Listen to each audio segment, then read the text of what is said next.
नमस्कार, स्वागत है आप सभी का मेरे official YouTube channel computer plus academy में। और आज का अपना स्पेशल टॉपिक है SQL. SQL stand for structure query language.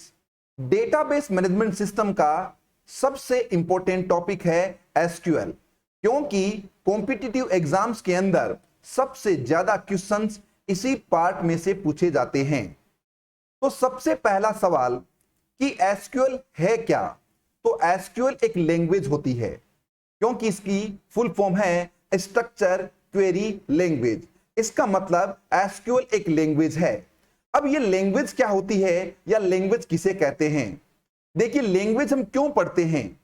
यदि दो पर्सन्स को आपस में कम्युनिकेट होना है, दो लोगों को आपस में बातचीत करनी है, तो जरूरी है दोनों को लैंग्वेज आना। अगर दोनों व्यक्तियों को लैंग्वेज आएगी तभी वो आपस में कम्युनिकेट हो पाएंगे, अदरवाइज वो कम्युनिकेट नहीं हो पाएंगे। इसका मतलब लैंग्वेज हम इसलिए पढ़ते हैं ताकि एक यूजर दूसरे यूजर से कम्युनिकेट हो सके। तो यहां पर हम बात कर रहे हैं, जैसे कि यहां एसक्यूएल की बात करें तो एसक्यूएल एक लैंग्वेज है। यहां पर बात करें लैंग्वेज की तो यहां पर देखिए ये यूजर 1 है और यहां पर ये यूजर 2। इन दोनों को आपस में कम्युनिकेशन करना है, दोनों को आपस में कम्युनिकेट होना है, तो दोनों को सेम लैंग्वेज आनी जरूरी है। यानी लैंग्वेज वो बीच का माध्यम है जो दो यूजर्स को या दो से अधिक यूजर्स को आपस में कम्युनिकेशन करवाता है। यहां पर यूजर के स्थान पर अगर डेटाबेस हो, यानी एक तरफ तो यूजर हो और दूसरी तरफ मान लीजिए डेटाबेस हो, तो यूजर को डेटाबेस से कम्युनिकेट करवाने के लिए, यूजर से डेटाबेस से इंटरेक्ट कराने के लिए हमें जिस लैंग्वेज की आवश्यकता पड़ेगी वो लैंग्वेज होगी एसक्यूएल। यानी एसक्यूएल की मदद से हम डेटाबेस से कम्युनिकेट हो सकते हैं, डेटाबेस के अंदर डेटा को स्टोर कर सकते हैं, डेटाबेस के अंदर डेटा को फेच कर सकते हैं, कोई अपडेट कर सकते हैं। ये सारे काम हम कर सकते हैं with the help of SQL. तो एसक्यूएल एक डेटाबेस लैंग्वेज होती है जिसका यूज डेटाबेस से कम्युनिकेशन करने के लिए किया जाता है। अब यहां पर बात करें कि डेटाबेस भी कौन सा डेटाबेस, तो यहां बात करेंगे डेटाबेस होगा वो आपका स्ट्रक्चर डेटाबेस होगा। इसी वजह से एसक्यूएल का नाम है स्ट्रक्चर क्वेरी लैंग्वेज। अब यहां स्ट्रक्चर क्यों पड़ा, इसका नाम स्ट्रक्चर क्यों रखा गया? स्ट्रक्चर इसलिए रखा गया क्योंकि यह लैंग्वेज स्ट्रक्चर डेटाबेस पर लागू होती है। अब सवाल खड़ा होता है कि स्ट्रक्चर डेटाबेस क्या होता है? स्ट्रक्चर डेटाबेस ऐसा डेटाबेस जो जिसका फिक्स एक स्ट्रक्चर है। यानी एग्जांपल्स के रूप में अगर अपन देखें तो हम बात करेंगे टेबल्स की या रिलेशंस की। यानी आपका डेटा अगर टेबल या रिलेशंस में स्टोर हो रहा है, इसका मतलब वो एक फिक्स स्ट्रक्चर में है और उसे बोलते हैं स्ट्रक्चर डेटाबेस। यदि डेटा को टेबल या रिलेशन में स्टोर कर दे तो उसे हम कहेंगे स्ट्रक्चर डेटाबेस। इसका मतलब यह हुआ कि जो एसक्यूएल है वो आरडीबीएमएस पर काम करती है, मतलब स्ट्रक्चर डेटाबेस पर काम करती है, मतलब टेबल्स पर काम करती है। और इसी वजह से इसका नाम स्ट्रक्चर क्वेरी लैंग्वेज रखा गया है, क्योंकि ये स्ट्रक्चर डेटाबेस पर काम करती है। क्लियर है? तो थोड़ा रिकॉल कर लेते हैं कि मैंने अभी आपको स्टार्टिंग से बताया कि एसक्यूएल एक लैंग्वेज है। लैंग्वेज क्या होती है? लैंग्वेज की बात करें तो दो यूजर को आपस में कम्युनिकेट होना है तो चाहिए एक लैंग्वेज। तो language is a media which communicate the each other person. Language वो माध्यम है जिसकी सहायता से दो या दो से अधिक लोग आपस में कम्युनिकेट होते हैं। अब हम बात करें कि अगर मुझे डेटाबेस से कम्युनिकेट होना है, मुझे डेटाबेस से इंटरेक्ट होना है, डेटाबेस पर मुझे काम करना है, तो मुझे भी एक लैंग्वेज की नीड होगी और उस लैंग्वेज का नाम होगा एसक्यूएल। यानी with the help of SQL, SQL की मदद से मैं डेटाबेस से कम्युनिकेट हो सकता हूं। अब कौन से डेटाबेस की बात कर रहा हूं? मैं डेटाबेस की बात कर रहा हूं यहां पर स्ट्रक्चर डेटाबेस की। स्ट्रक्चर डेटाबेस कौन सा होता है? जिसे बोलते हैं RDBMS, relational database management system. यानी ऐसा डेटाबेस जिसमें डेटा टेबल में स्टोर रहता है, डेटा रिलेशन में स्टोर रहता है, उसे बोलते हैं आरडीबीएमएस या structure database. That's why we call this is the structure query language, इसीलिए इसको हम बोलते हैं स्ट्रक्चर क्वेरी लैंग्वेज। अब हम थोड़ा एसक्यूएल की हिस्ट्री की बात करते हैं, यानी एसक्यूएल की हिस्ट्री के बारे में चर्चा करेंगे। तो बात करेंगे सबसे पहले हिस्ट्री की। तो सबसे पहली बात कि एसक्यूएल है, जो एसक्यूएल का जो कॉन्सेप्ट है वो मार्केट में कब आया। तो एसक्यूएल का जो कॉन्सेप्ट है वो 1970 में आया, यानी 1970 के आसपास एसक्यूएल का कॉन्सेप्ट लाया गया। और एसक्यूएल के कॉन्सेप्ट को लाने वाले पर्सन या साइंटिस्ट थे जिनका नाम था ईएफ कोड। ईएफ कोड ने सबसे पहले एक थियोरेटिकल मॉडल या थियोरेटिकल एक कॉन्सेप्ट दिया कि हम डेटा को स्टोर भी कर सकते हैं और डेटा को फेच भी किया जा सकता है। यानी हम ईएफ कोड, जिसे हम फादर ऑफ डीबीएमएस भी कह सकते हैं या उनको बोलते हैं, इन्होंने एक सबसे पहले कॉन्सेप्ट दिया, थियोरेटिकल कॉन्सेप्ट। उन्होंने बताया कि हम डेटा को स्टोर भी कर सकते हैं, स्टोर करने के बाद में उसे हम फैच भी कर सकते हैं। तो सबसे पहले ईएफ कोड, जो साइंटिस्ट थे जिन्हें हम फादर ऑफ डीबीएमएस कहते हैं, उन्होंने थियोरेटिकली बताया कि डेटा को स्टोर भी किया जा सकता है और फिर उसे फेच भी कर सकते हैं। और यह बात उन्होंने प्रूव भी की। और इसके लिए उन्होंने क्या किया, इसके लिए उन्होंने काम में लिया रिलेशनल अलजेब्रा, यानी कुछ मैथमेटिकल चीजें काम में ली, अलजेब्रा और टपल रिलेशन कैलकुलस को काम में लेकर के उन्होंने प्रूव किया। अब रिलेशनल अलजेब्रा में सेलेक्ट है, प्रोजेक्शन है, जॉइंस है, ये सारी चीजें वहां पर रिलेशनल अलजेब्रा में होती है, जो सेम एसक्यूएल के अंदर है ना। तो आपके जो ईएफ कोड साइंटिस्ट थे, उन्होंने क्या किया, उन्होंने रिलेशनल अलजेब्रा और टपल रिलेशन कैलकुलस को काम में लेकर के उन्होंने ये प्रूव किया कि हम डेटा को स्टोर भी कर सकते हैं और डेटा को फेच भी कर सकते हैं। फिर आईबीएम कंपनी ने क्या किया, इसका प्रैक्टिकली इंप्लीमेंटेशन किया और एक लैंग्वेज बना डाली और जिसका नाम रखा सिक्वेल। यानी थियोरेटिकल कॉन्सेप्ट तो ईएफ कोड साइंटिस्ट ने दिया और उसके बाद आईबीएम ने इसका प्रैक्टिकली इंप्लीमेंटेशन किया और एक लैंग्वेज बनाई और उस लैंग्वेज का नाम रखा sequel. Sequel means structure English query language. Sequel stand for structure English query language. अब देखिए, सिक्वेल या एसक्यूएल के अंदर सारे वर्ड इंग्लिश के ही हैं, चाहे वो सेलेक्ट बोल सकते हैं, अपडेट बोल सकते हैं, ज्वाइन बोल सकते हैं, डिलीट बोल सकते हैं, क्रिएट बोल सकते हैं, ऑल्टर बोल सकते हैं, ये सारे के सारे वर्ड है वो इंग्लिश वर्ड है। इसी वजह से इसका नाम सिक्वेल रखा गया, यानी स्ट्रक्चर इंग्लिश क्वेरी लैंग्वेज। ऐसी लैंग्वेज जिसमें इंग्लिश के वर्ड, इंग्लिश के बेसिक वर्ड्स को यूज में लिया गया है। और उसके बाद में आईबीएम कंपनी ने इसका नाम एसक्यूएल रख दिया। SQL stand for structure query language. अब देखिए, ईएफ कोड ने थ्योरेटिकल कॉन्सेप्ट दिया, जबकि आईबीएम ने इसका प्रैक्टिकली इंप्लीमेंटेशन दिया।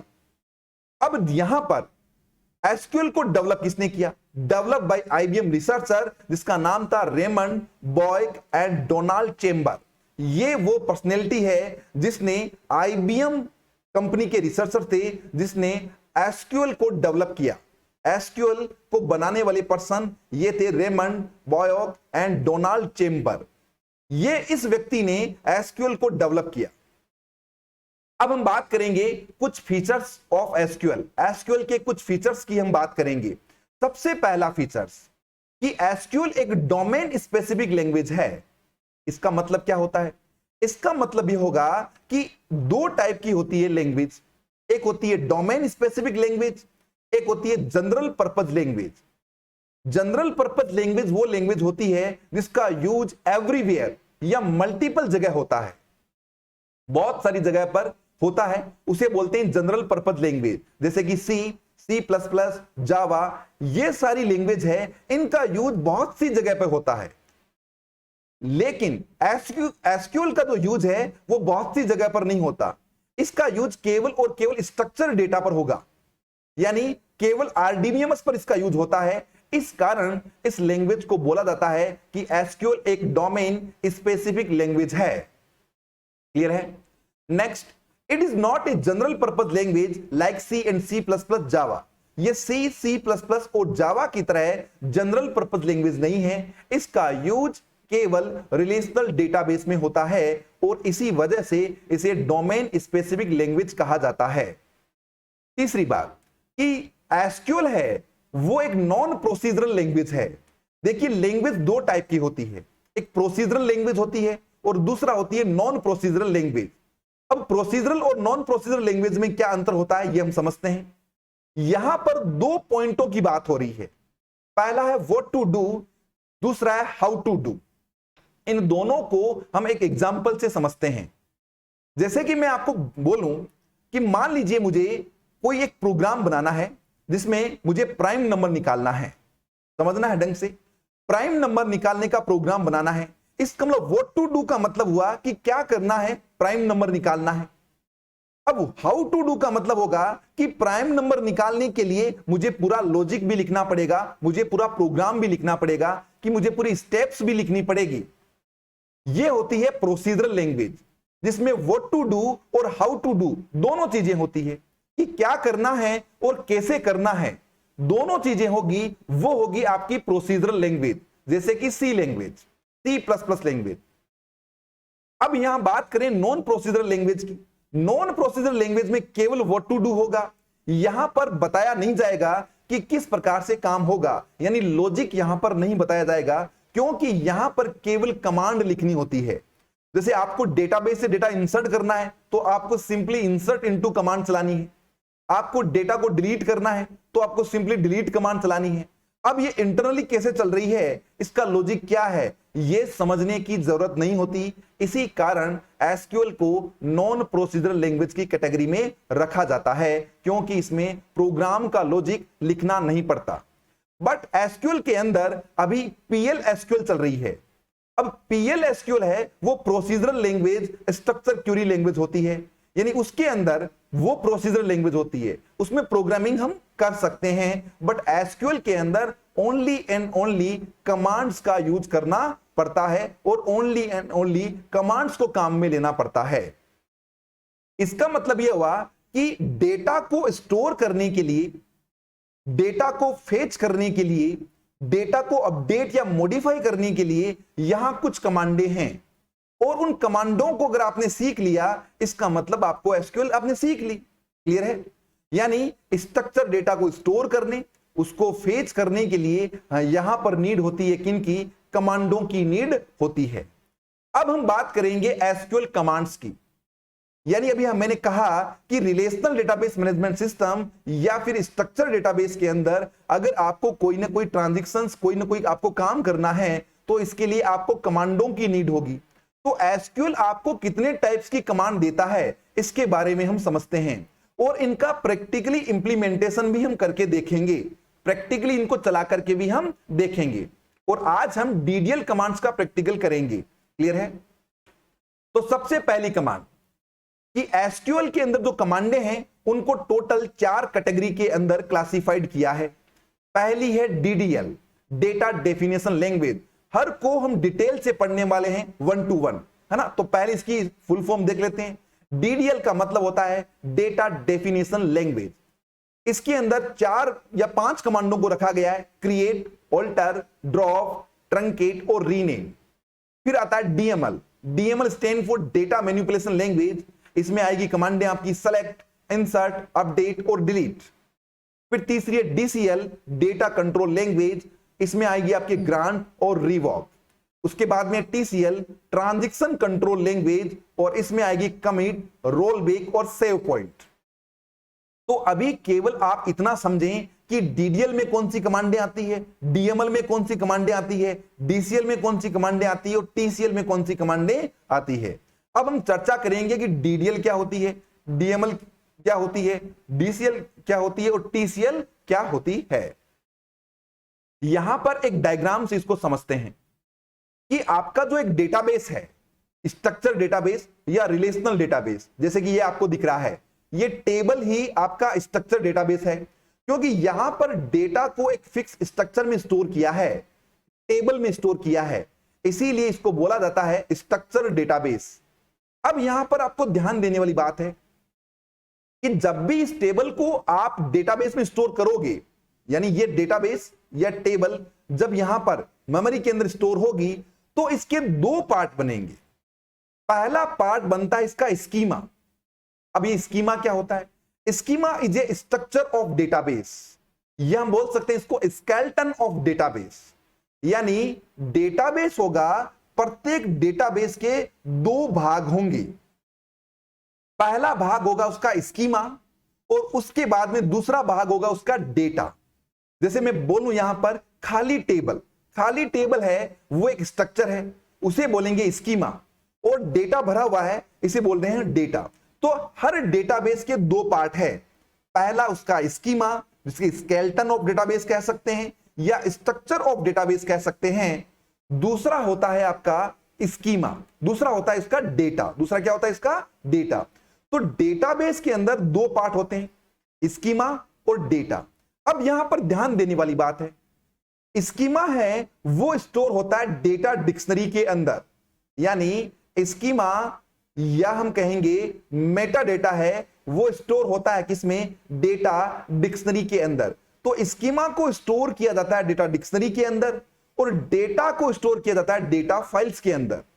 इसका मतलब यह हुआ कि ये डेटा है वो अलग फाइलों में स्टोर होगा, और ये जो इसका स्ट्रक्चर है या स्केलेटन है ये आपका डेटा डिक्शनरी के अंदर स्टोर होगा।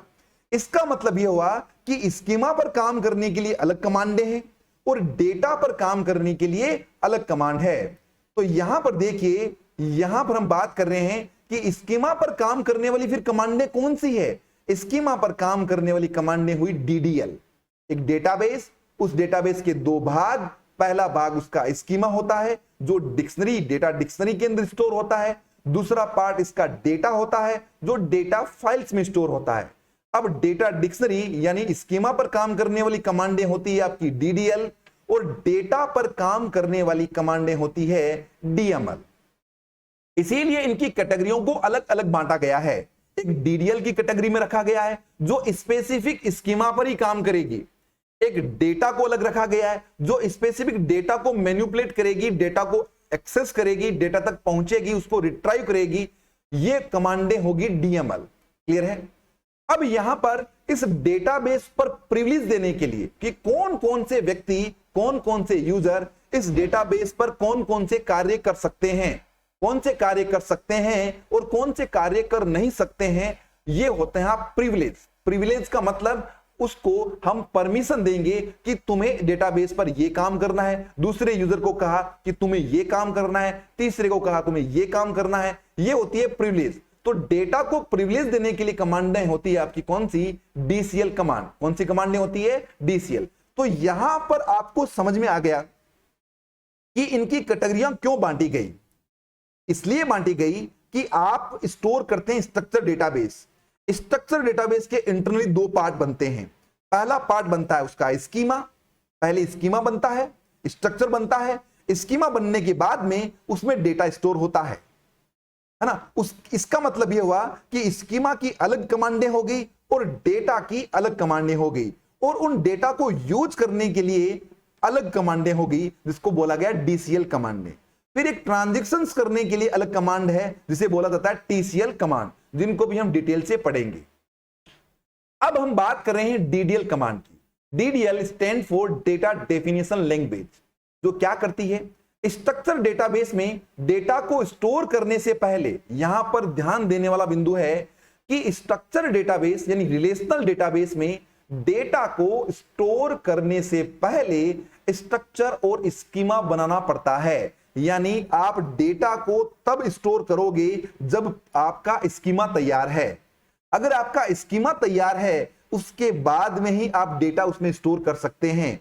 और स्कीमा पर काम करने के लिए हमारे पास जो कमांडें हैं उन्हें कहा जाता है डीडीएल कमांड। और डीडीएल कमांड में सबसे पहली कमांड है क्रिएट कमांड, और इसका प्रैक्टिकली इंप्लीमेंटेशन थोड़ी देर बाद में हम देखने वाले हैं MySQL के अंदर, तो बने रही वीडियो के साथ। अब हम बात करें क्रिएट कमांड। क्रिएट कमांड क्या करती है? देखिए, क्रिएट कमांड वैसे तो प्रोसीजर भी बना सकती है, फंक्शंस भी बना सकती है, ट्रिगर भी बनाती है, लेकिन ज्यादातर क्रिएट कमांड का यूज हम टेबल ऑब्जेक्ट बनाने के लिए करते हैं। यानी क्रिएट कमांड का यूज हम टेबल को बनाने के लिए करते हैं। क्रिएट कमांड से procedure, functions, trigger, store procedure, ये सारी चीजें भी बना सकते हैं, बट यहां पर हम बना रहे हैं क्या बताइए, टेबल। तो क्या सिंटेक्स होता है इसका, बहुत ही सिंपल, क्रिएट टेबल, उसके बाद में टेबल का नाम, क्रिएट टेबल, उसके बाद में है टेबल का नाम, फिर यहां पर ये ब्रैकेट्स ओपन होगा, उसके बाद में column name 1 data type, column name 2 data type, column name 3 और डेटा टाइप। यहां पर एक बात आपको ध्यान में रखनी है कि जो लास्ट वाला कॉलम है यहां पर आपको कोमा नहीं लगानी है। यह ध्यान देने वाला बिंदु है कि यहां आप कोमा नहीं लगाएंगे, क्योंकि यहां पर आप क्लोजिंग विद सेमीकोलन लगा रहे हैं, तो यहां पर आपको कोमा लगाने की जरूरत नहीं है। क्लियर है? तो यह बहुत ही सरल सी कमांड है जिसका नाम है सिंटेक्स, जो सिंटेक्स है किसका, क्रिएट टेबल कमांड का। अब इसका एग्जांपल देखते हैं। अभी मैं बहुत ही स्मॉल सी एक टेबल बना रहा हूं जिसका नाम है क्रिएट टेबल, टेबल का नाम है एम्प्लॉई। यहां पर एक कॉलम दिया आईडी, आईडी की जो डेटा टाइप है वो मैंने रख दी इंट। अब ये क्यों रख रहे हैं, क्योंकि कंप्यूटर है वो कैसे आइडेंटिफाई करें कि इस आईडी में कौन सी वैल्यू स्टोर करनी है। तो डेटा टाइप वही होती है जो बताती है कि इस कॉलम में कौन सी वैल्यू स्टोर करनी है। तो आईडी इंट का मतलब इसमें इंटीजर वैल्यू आएगी।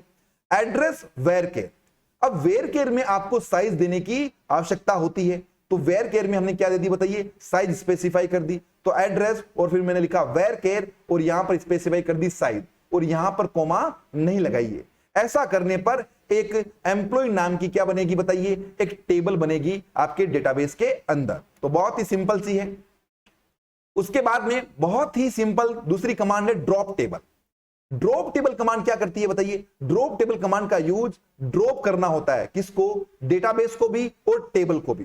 तो ड्रॉप कमांड है वो डेटाबेस को भी ड्रॉप कर सकता है, ड्रॉप कमांड है वो टेबल को भी क्या कर सकती है, ड्रॉप कर सकती है। बहुत ही सरल सा सिंटेक्स आपको लिखना होगा, ड्रॉप टेबल और उसके बाद में टेबल का नाम। तो ये दूसरी कमांड। तीसरी बात करें यहां पर ऑल्टर कमांड की। कौन सी कमांड है, ऑल्टर, सबसे इंपॉर्टेंट कमांड है जिसका नाम है ऑल्टर कमांड।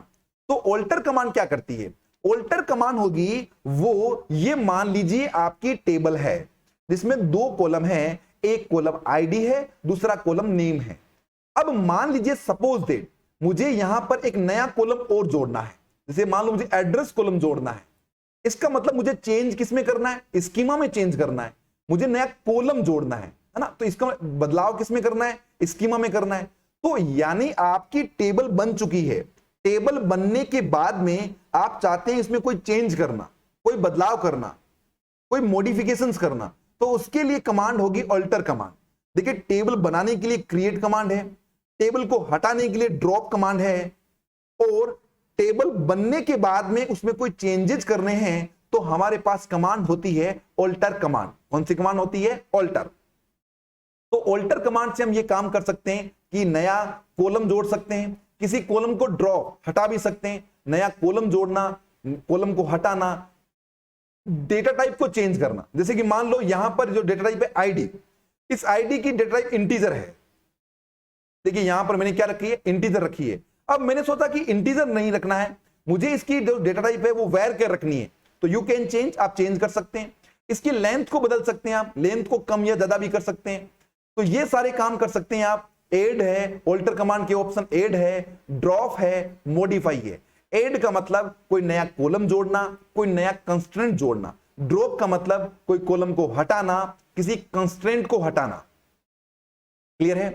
मॉडिफाई का मतलब यह हुआ कि आप कोई डेटा टाइप को बदल रहे हैं या फिर डेटा टाइप की लेंथ को आप क्या कर रहे हैं, चेंज कर रहे हैं। ये 6 ऑपरेशन हो सकते हैं ऑल्टर टेबल कमांड से। यानी आपने टेबल बनाई, उस समय आपने कोई कंस्ट्रेंट नहीं अप्लाई किया, तो आप बाद में भी कर सकते हैं ऑल्टर टेबल कमांड की मदद से। आप बाद में भी किसी कोई भी कंस्ट्रेंट को अप्लाई कर सकते हैं, कंस्ट्रेंट को लगा सकते हैं। तो यहां पर देखिए alter table statement is used to add, delete और modify column in existing table. Alter table statement is also used to add and drop various constraint in existing table। यानी ये constraint को भी हटा सकता है और कॉलम को भी ऐड और क्या कर सकता है, डिलीट कर सकता है। अब इसका सिंटेक्स क्या होगा, यदि हमें ऐड करना हो तो क्या लिखना होगा, ध्यान से समझना है, यहां पर ध्यान देने वाली बात है। ऑल्टर टेबल, यहां पर आपको टेबल का नाम लिखना है, जो आपने टेबल बनाई है वो टेबल का नाम आप यहां रखेंगे। उसके बाद में आप लिखेंगे ऐड। फिर लिखेंगे कॉलम का नाम, जो कॉलम को आपको ऐड करना है वो कॉलम का आप नाम लिखेंगे, और उसके बाद में आपको लिखनी पड़ेगी उसकी डेटा टाइप, यानी आपको स्पेसिफाई करना पड़ेगा डेटा टाइप, यानी उस कॉलम में कौन सी वैल्यू स्टोर करनी है ये आपको बताना पड़ेगा। क्लियर है? तो बहुत ही सिंपल है, जोड़ने के लिए, नया कॉलम जोड़ने के लिए ऑल्टर टेबल, टेबल का नाम, फिर ऐड कॉलम का नाम और उसके आगे उसकी डेटा टाइप। अब मान लीजिए कॉलम को हटाना है, तो उस केस में क्या करें? ध्यान देना है, ऑल्टर टेबल वही टेबल का नाम, अब यहां ऐड की जगह ड्रॉप लिखना है और ड्रॉप कॉलम लिखना है। ये आपको कीवर्ड भी लिखना पड़ेगा, यानी ऐड में आपको ऐड कॉलम लिखने की आवश्यकता नहीं है, केवल कॉलम का नाम लिखना है, बट ड्रॉप के अंदर आपको ड्रॉप और उसके बाद में कॉलम भी लिखना पड़ेगा और उसके बाद में कॉलम का नाम लिखना पड़ेगा। यहां पर आपको कॉलम को हटाते समय डेटा टाइप स्पेसिफाई करने की जरूरत नहीं है, क्योंकि इस समय कंपाइलर को पता है कि उसकी डेटा टाइप क्या है, बट जब आप बनाते हैं उस समय कंपाइलर को बताना पड़ेगा कि उसमें किस टाइप की वैल्यू आप स्टोर करोगे। तो बनाते समय आपको डेटा टाइप स्पेसिफाई करनी पड़ेगी, लेकिन हटाते समय आपको डेटा टाइप लिखने की आवश्यकता नहीं है, बट आपको यह कीवर्ड भी लिखना पड़ेगा, ड्रॉप कॉलम। क्या लिखना पड़ेगा? ड्रॉप कॉलम और उसके बाद में कॉलम का नाम। अब बात करें मॉडिफाई की, तो ऑल्टर टेबल, टेबल का नाम, फिर मॉडिफाई कॉलम, फिर मॉडिफाई कॉलम, कॉलम नेम और उसके बाद में क्या लिखना होगा? आपको डेटा टाइप आपको लिखनी पड़ेगी। तो अब हम इसका प्रैक्टिकली इंप्लीमेंटेशन करेंगे, उससे पहले एक छोटी सी कमांड और देख लेते हैं जिसका नाम है ट्रंकेट। क्या होती है ट्रंकेट कमांड? देखिए, ट्रंकेट कमांड डीडीएल कमांड की कैटेगरी में आती है, पहली बात तो ये। अब ट्रंकेट कमांड है वो डिलीट कमांड की तरह रो को डिलीट करती है, यानी एक टेबल के अंदर रो को डिलीट करने के लिए डिलीट कमांड भी होती है, रो को डिलीट करने के लिए ट्रंकेट कमांड भी होती है। तो दोनों के बीच में डिफरेंस क्या है? पहला डिफरेंस तो यह है कि डिलीट कमांड में आप पर्टिकुलर किसी रिकॉर्ड या किसी रो को डिलीट कर सकते हैं, क्योंकि वहां वेयर कंडीशन लग सकती है। आप डिलीट करेंगे तो वहां वेयर लगा करके आप पर्टिकुलर किसी भी रो को डिलीट कर सकते हैं डिलीट कमांड के अंदर। ट्रंकेट में ऐसा नहीं है, क्योंकि ट्रंकेट के अंदर वेयर यूज नहीं होता। इसका मतलब ट्रंकेट पूरी रो को यानी पूरी टेबल को डिलीट कर देगा।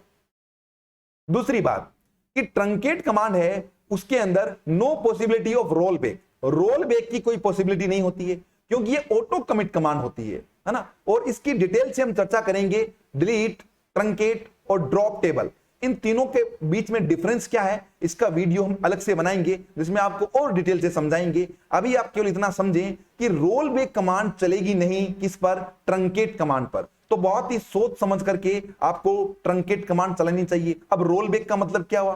कि रोल बैक का मतलब होता है रिवर्स करना। अगर गलती से आपने कोई कमांड चला दी और आपको वो चलानी नहीं थी, तो रोल बैक करोगे तो वो कमांड रिवर्स हो जाएगी। क्लियर है? उसका इफेक्ट है वो रिवर्स हो जाएगा। बट ट्रंकेट कमांड को अगर आपने एक बार चला दिया, उसके बाद में रोल बैक पॉसिबल नहीं है, क्योंकि ये ऑटो कमिटेड कमांड होती है। कैसे? Truncate is like as a shift plus delete. देखिए, आप कंप्यूटर के अंदर कोई फोल्डर को डिलीट करते हैं, तो एक तो आप सिंपल डिलीट करते हैं, वो तो होता है डिलीट कमांड, जो स्टोर होता है किसमें? आपकी रिसाइकल बिन में, और वहां से हम वापस उसको रिस्टोर कर सकते हैं। एक आप शिफ्ट प्लस डिलीट से डिलीट करते हैं, तो जब आप शिफ्ट प्लस डिलीट से डिलीट करोगे तो वो रिसाइकल बिन में जाएगा नहीं, क्योंकि वो परमानेंट क्या हो जाएगा? आपका डिलीट हो जाएगा। तो truncate is like as a shift plus delete command. और ट्रंकेट फास्ट भी होती है ना, क्योंकि डिलीट के अंदर तो क्या होता है कि जब डिलीट किया जाता है 1 to 1 रो, तो वो उसकी इंफॉर्मेशन के लिए एक लॉग फाइल भी बन जाती है डिलीट के अंदर, है ना। तो एक लॉग फाइल बन जाती है, इस वजह से वो कमांड तो आपकी रोल बैक हो सकती है, क्योंकि उसकी इंफॉर्मेशन पड़ी है किसी लॉग फाइल के अंदर।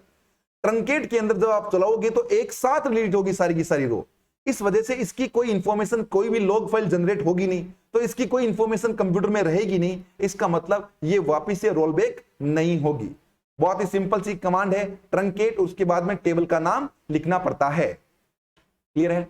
अब हम इसका प्रैक्टिकली इंप्लीमेंटेशन करके देखते हैं कि प्रैक्टिकली चला करके देखेंगे कि किस प्रकार से ये कमांडें चलती है।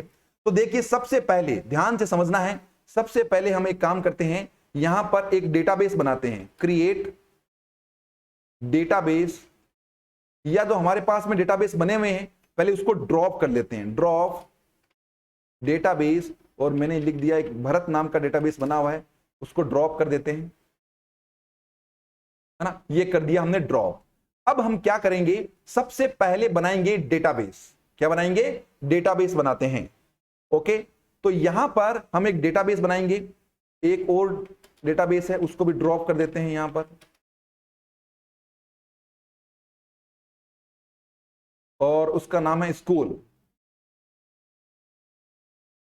यस, इस नाम का कोई डेटाबेस नहीं है। चलिए अब हम करते हैं सबसे पहला काम डेटाबेस बनाने का, तो क्रिएट डेटाबेस, और डेटाबेस का नाम दे दिया स्कूल।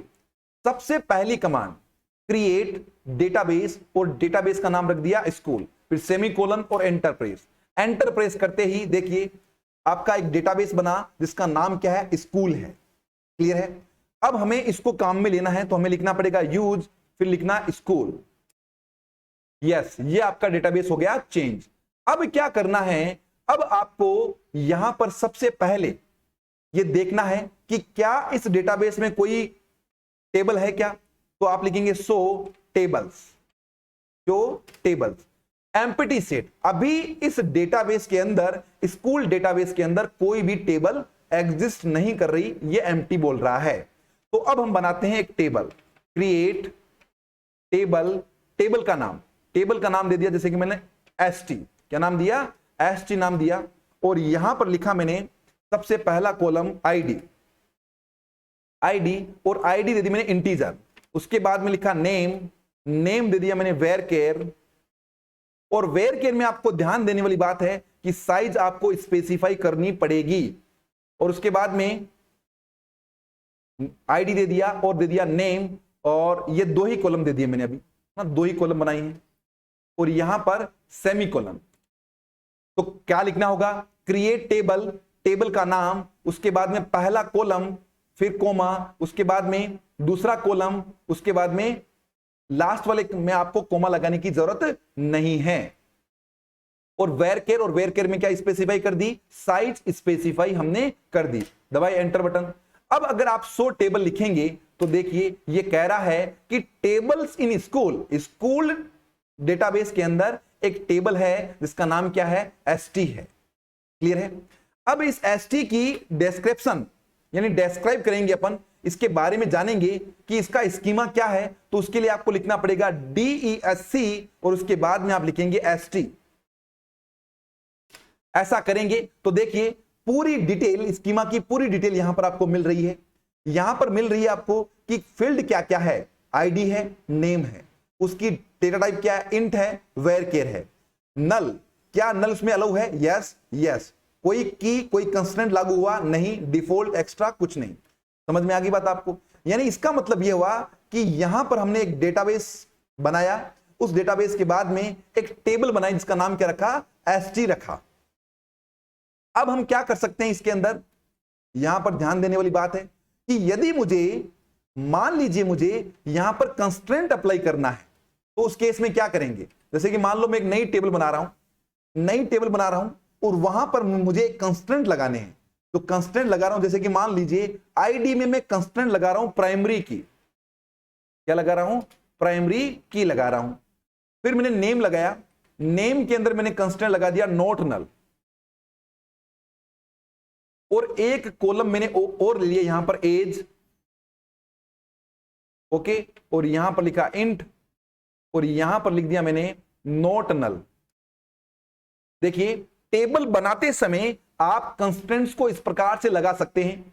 आप लिखेंगे कॉलम का नाम, उसके बाद में डेटा टाइप, और उसके बाद में उस कंस्ट्रेंट का नाम। जैसे कि मैंने आईडी पर प्राइमरी की लगा दी, नेम पर मैंने लगा दिया यहां पर नॉट नल, और एज पर मैंने लगा दिया यहां पर नॉट नल।